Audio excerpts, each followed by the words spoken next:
how to use a Visa gift card on Doordash.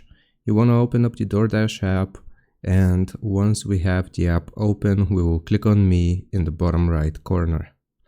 From here, you should see Orders, Dash Pass, and Settings.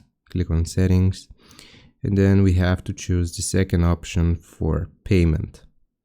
Here, you will be able to see PayPal, Credit, Debit Card, Cash App, and we will click on Credit/Debit Card. Now you can scan your card using the scan icon, or you can input all of your information manually here.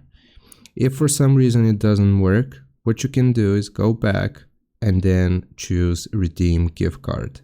Here you will enter your gift card PIN and just click on Redeem to your account. And that's how you use a Visa gift card on Doordash. I hope this helps you out. Leave a like and sub. I'll see you next time.